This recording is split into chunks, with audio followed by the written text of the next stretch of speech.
This is Derrick Bros with the Conscious Resistance Network. Today I wanted to talk to you a bit about my experience selling drugs on the black market.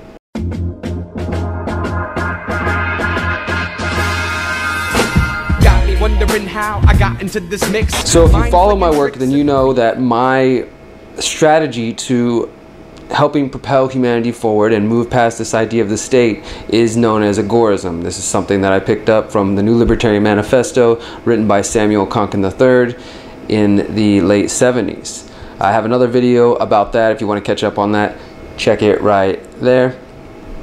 And in the meantime, what we're going to talk about is my personal experience selling drugs through the black market, how that relates to Agorism, the risks that you face, and the realities of being a drug dealer, or at least involved in that world. So first, a little bit of background. As I said, this is my strategy related to Agorism to help create counter institutions, to create institutions that can go against and compete with the state rather than trying to vote them out or to fight them through military means, or at least not initially. And part of Agorism is using gray markets, which are typically untaxed, unregulated markets outside of the purview of the state. This involves everything from having community gardens or services that you sell or pay for without using taxable income. So example, I have a gardening business. Everybody that I do business with, that I've built gardens with my partner all around Houston, we never have a contract, we don't have any business licenses. It's just an agreement between two individuals, a voluntary agreement where I say, hey, I'm going to build you this for this much. We exchange that. Sometimes there's some barter or other trade, and that's taking money out of the status economy and putting it into the counter economy. Now, going even further than that, this is why I support ideas like cryptocurrencies such as Bitcoin, silver, and other currencies that are not on the Federal Reserve banking system and can take money outside of that. So even further than just using gray markets is the idea of actually pulling money out of that economy and keeping it out of the economy into something different like Bitcoin or another alternative competing economy, the counter economy. In order to weaken the state as we move forward. We know that the state is already exercising and living in unsustainable means, so it's only a matter of time before that fully collapses under its own weight. And in the meantime, we can build counter institutions to help build whatever's coming, build a better future. Black markets, of course, would be selling drugs, prostitution, selling weapons, doing things that the government considers illegal. And of course, this wouldn't include any sort of murder for hire schemes. Konkin called those the red market, which is where acts of aggression, violent acts of aggression in the black market would be seen as the red market. And then there was even some talk of the pink market, which is like a blend of white market and red market. So it's like white market, white collar crime would be pink market. But I'm focusing on the gray market and specifically the black market, because gray market is where I do my gardening business, but my experience with selling drugs that's a black market activity. So that's what Agorism is. That's why I think it's important. Now, let me tell you my personal experience in the black market. In 2005, I was arrested for possession of crystal meth. I was selling crystal meth at that time, and for years I had been selling for better part of 3 years. And even after, if we're being honest, even after I got locked up, when I got out of prison, I was selling LSD, selling acid and mushrooms and other psychedelics. So I had quite an extensive experience both before I got locked up and afterwards. And I want to tell you about that and why I think it's important.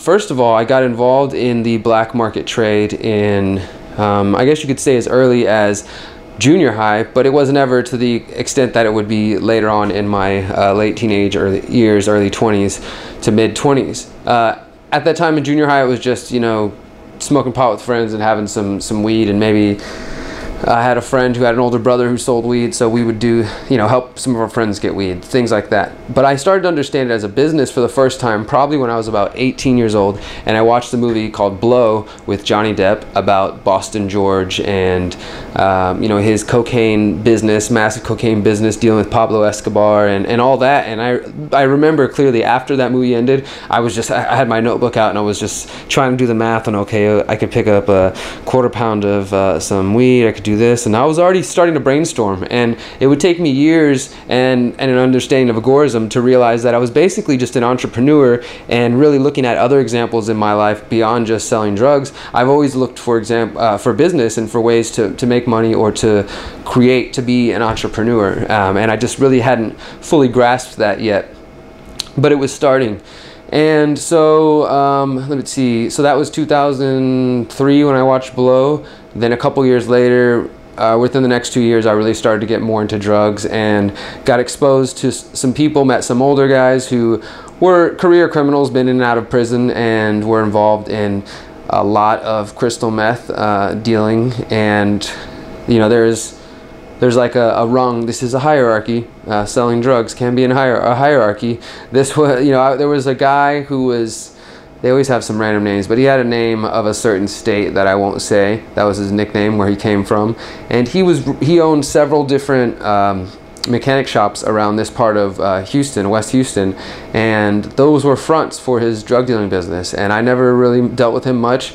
There was him, and then there was two other guys I dealt below him who dealt directly with him. I dealt with one of those guys, and I was one of his runners. You know, he had a long list of people who owed him money and who were doing things, and basically I got myself into a shitty situation. And at the time, I thought this dude really cared about me and was giving me drugs as a way to show me that. Now, I initially took it as like, wow, you know, I'm addicted to drugs. I was addicted to drugs at the time. I couldn't get a job, and I was, you know, struggling a lot. So I was like, wow, okay, this guy's giving me an opportunity to make some money. So I started just hustling crystal meth, and I would, you know, I started to sell pot as well, and then pills, and pretty much anything I could get my hands on. There was constantly different types of drugs going through these people, and they knew that I had a thing for psychedelics and for acid. So when that came through, they would drop me some of that and help me unload that. So it was constantly just money coming here and putting money into new purchases and things like that. And at the time, I didn't think of it as a revolutionary thing. I mean, I guess I just thought of it as another way to make money. And yeah, it kind of feels cool to be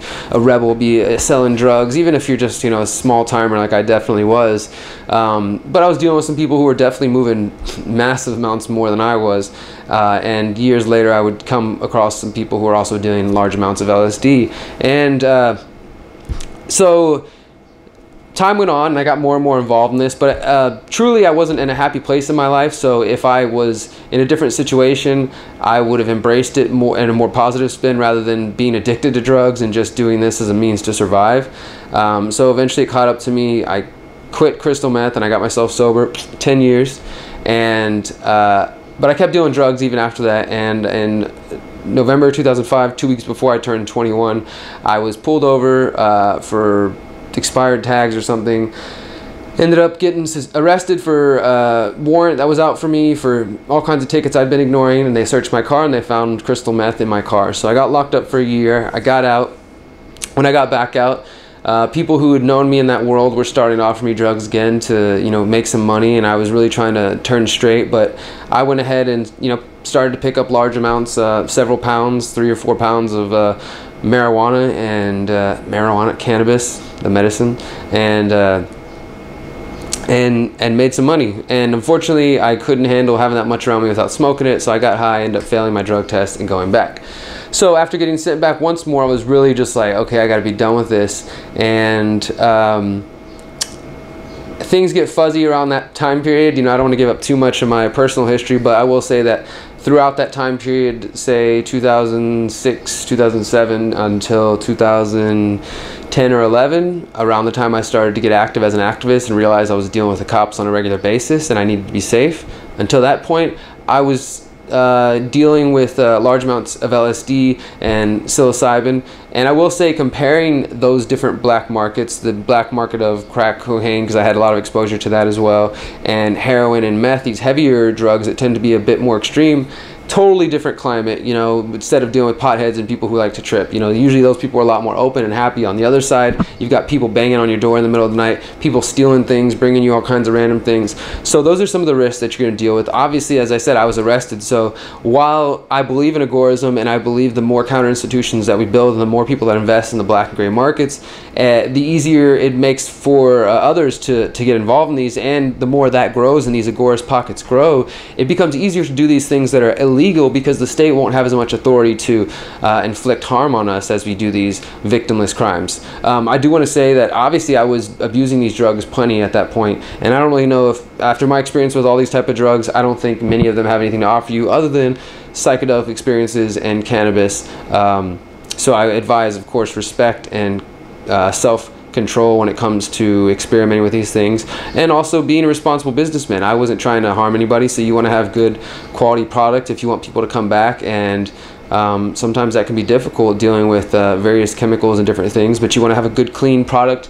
And if we didn't have to do these things under the cover of darkness, we could probably have, I guarantee we would have a lot more clean products. We could have better quality bud if we could grow it without fear of reprisal. We could have better quality acid if there was a true market for it that didn't have to hide and sneak around where you get unsavory characters. So, you know, I now see those actions that I was taking then as a revolutionary act, and I, unfortunately or fortunately, since I've grown as an activist in journalism and dealing, you know, face to face with the police and the mayor in my city from confronting them, and they know me on a first name basis, it's no longer safe for me to continue being involved in these markets, so I do not sell drugs. Unfortunately, I get people who knew that I used to sell drugs and have known me as that person for quite a period of time, who will still message me on Facebook or text me these stupid questions. And just FYI for anyone, if you ever message me and ask me a question about drugs, I don't respond to you, I delete your number, and I forget you exist, because you're either a police officer or you just don't pay attention to any of the things I talk about and are just a complete moron.